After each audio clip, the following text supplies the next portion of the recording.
Hi, and welcome to Caregiver Cards tutorial, Alzheimer's disease and communication. My name is Barbara Worthington, and I am the founder and owner of Caregiver Cards. I have over 13 years of experience within the Alzheimer's community, including being a live-in caregiver to my grandmother, which eventually led to the creation of Caregiver Cards, which I will be happy to describe later. What I'd like to talk about today is Alzheimer's disease. Not just about what it is, its progression and impact, but also ways that we can help improve the journey of Alzheimer's disease. One way that we at Caregiver Cards are passionate about in understanding and working with Alzheimer's disease is communication. This will be further explored a little later. So the whole point of this video really is Alzheimer's disease and communication. I would like to share some relevant statistics related to Alzheimer's disease. There are approximately 5.4 million people, with 1 in 8 older Americans living with Alzheimer's disease. It is very hard to ignore that most of us have been affected by, or at least know someone affected by Alzheimer's disease. I like to say that everybody knows somebody. Caregivers to those with Alzheimer's disease are often the silent victim. The stress alone in living with or caring for someone with Alzheimer's is really hard to put into words. Statistics tell us that 3 out of 4 unpaid caregivers report unmet needs. The costs associated with Alzheimer's disease are a staggering $200 billion to date, with expectations of the cost soaring to $1.1 trillion within the next 20 years. What is Alzheimer's disease? Alzheimer's disease is the most common type of dementia. It is a progressive form of dementia that causes changes to one's memory, behavior, ability to think clearly, and intellectual abilities, serious enough to interfere with daily life and eventually resulting in death. And with no cure or way to slow down the progression of this disease, immediate steps must be taken to help improve the quality of life for not only the person living with Alzheimer's, but for their caregivers.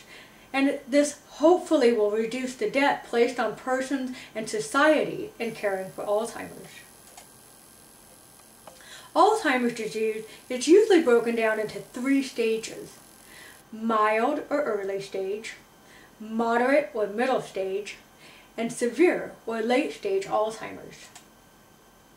Let's talk about the early stage. The early stage usually lasts between 2 to 4 years.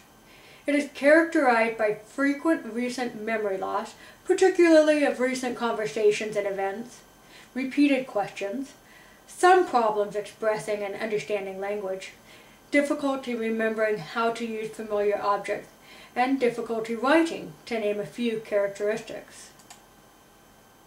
The development age during the early stages is usually that of an 11-year-old, which gradually diminishes to that of a 5-year-old. What is meant by development age? I am not trying to say that persons affected by Alzheimer's are like children. That's really insensitive and inaccurate, and quite honestly, it offends me. What I am simply doing is trying to draw a comparison of the cognitive functioning ability of someone with an Alzheimer's affected brain. It is important to understand the cognitive ability during the stages so that the caregiver or whomever it is that is trying to communicate with this individual can understand and relate when your loved one is having one of these difficult moments. If we understand what is going on in the brain at that time, we should be more receptive to better ways to communicate, and also not having unrealistic expectations of communication and speaking. Continuing on to the second stage or middle stage of Alzheimer's. This stage can range from 2 to 10 years. Loss of cognition increases to pervasive and persistent memory loss, including forgetfulness about personal history and even the inability to recognize friends and family members. Rambling and confused speech is exhibited. Sleep disturbances and a change in mood or behaviors is often noted. These are a few of the symptoms involved in stage 2 Alzheimer's. The cognitive and functional level of this individual is usually around a 4 to a 2-year-old ability. The third and final stage is the severe or late stage of Alzheimer's disease. It is typically the shortest stage, lasting from 1 to 3 years. Some individuals actually never progress to the third stage. It is marked by a loss of ability to remember, communicate, or process information, a severe to total loss of verbal skills, problems with swallowing, incontinence, immobility, and a need for round-the-clock care. The cognitive age is usually that of an 18-month-old to newborn. It is important not to get hung up on the length of the stages, but to understand what is happening within the brain during each stage. Why, you might ask? So we can have a better understanding of how to communicate and what expectations to have, that we don't overstress what is seemingly failed communication because we're simply not aware of the cognitive ability of the brain during that time. I'd like to also give a quick overview of the physiology of Alzheimer's disease. Alzheimer's disease leads to nerve cell death and tissue decay and loss throughout the brain. Over time, the brain actually shrinks quite dramatically, affecting nearly all of its functions. In Alzheimer's disease, the hippocampus is one of the first regions of the brain to suffer damage. Shrinkage is especially severe in this region, causing memory problems, disorientation. They appear to be some of the first symptoms.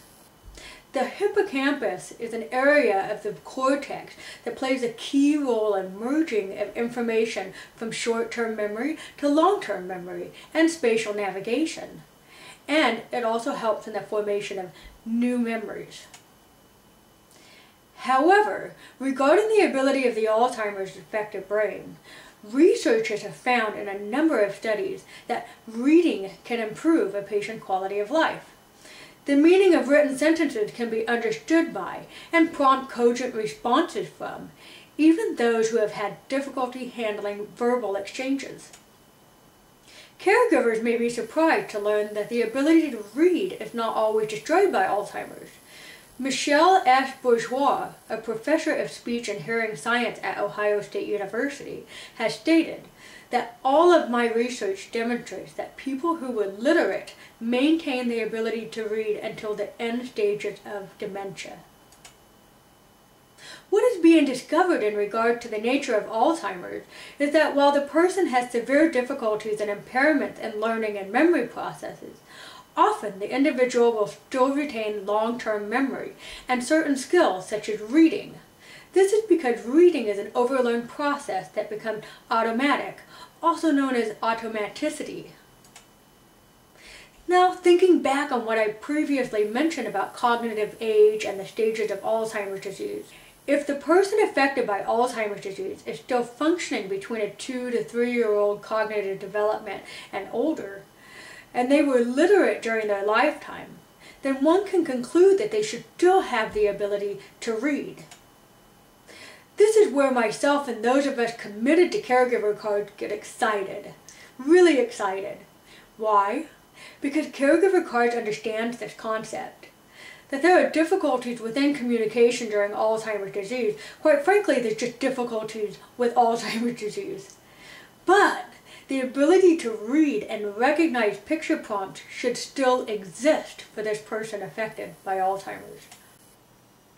I know from first-hand experience, whether it was caring for my grandmother or my grandfather who also had Alzheimer's disease, or by being involved with many persons affected by Alzheimer's, that I've had the great pleasure of being a part of their lives, that verbal communication is exceptionally difficult at times. I know it's an in one ear, out the other approach, way too often.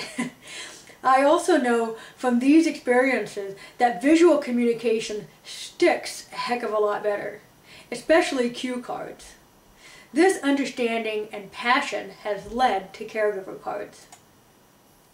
Caregiver Cards, quite simply, is communication cues for Alzheimer's and related dementia care. Caregiver Cards is a series of 146 illustrations with simple cue words used to help prompt, orient, cue, and communicate with persons with Alzheimer's, related dementia, speech and memory disorders, and also adults with developmental disabilities. Caregiver Cards have been made available as a series of cue cards similar in design to flashcards, and is also available as a mobile app for those looking for a communication tool that includes technology. This is where the cards provide the most help. For the person with Alzheimer's or related dementia, it's able to see a picture and a prompt word and read it, thus allowing for a better understanding of what the caregiver is trying to communicate at that present time, or even allowing the person with Alzheimer's disease to have a different way to express their voice. Communication is pivotal in every relationship we have, so why not for a caregiver and the loved one with Alzheimer's and dementia? Just because communication has changed or is difficult doesn't mean it should be neglected, given up, or forgotten. The quality of life for both the caregiver and the person with Alzheimer's depends upon this idea to not give up, to persevere, try new tools, and to help bring back what has seemed to be lost: communication. So what does all of this mean? It means that yes, the nature of Alzheimer's and its progression has not changed. There is still no cure or way to slow it down, but there is still hope. Why? Because now we understand more and more what the person with Alzheimer's can do. For one, they can still read. That's one thing to be optimistic for. And if they can still read, they can certainly be shown a new way of communicating that works with their ability to read. Caregiver Cards. We have already been seeing very positive results with caregivers using Caregiver Cards. Caregivers have been using the card to not only communicate, orient, and reduce anxiety, but also to help with a schedule for the day, to test reading comprehension levels, just to name a few benefits. I invite you to visit our website to see if Caregiver Cards is the right fit for your needs. Please visit it at www.caregivercards.biz. Well, hopefully the passion that we have for helping at Caregiver Cards has been expressed.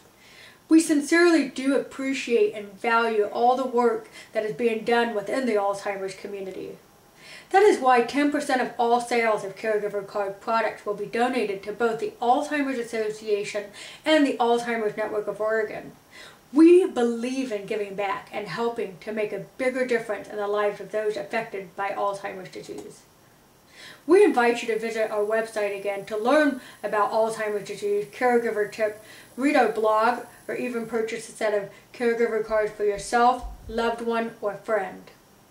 Also, please take the time to visit the Alzheimer's Association and the Alzheimer's Network of Oregon for even more information and help regarding Alzheimer's disease and related dementia. We thank you for your time and patience in viewing this tutorial. If you are further interested in Caregiver Cards, please navigate this YouTube channel to view our other tutorial describing what is Caregiver Cards and how to use Caregiver Cards. You will find tutorials for the card deck version and also the mobile app.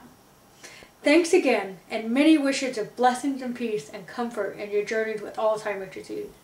For any questions or feedback, or if you just need to chat, email us at caregivercards@gmail.com. May God's blessings be over you today.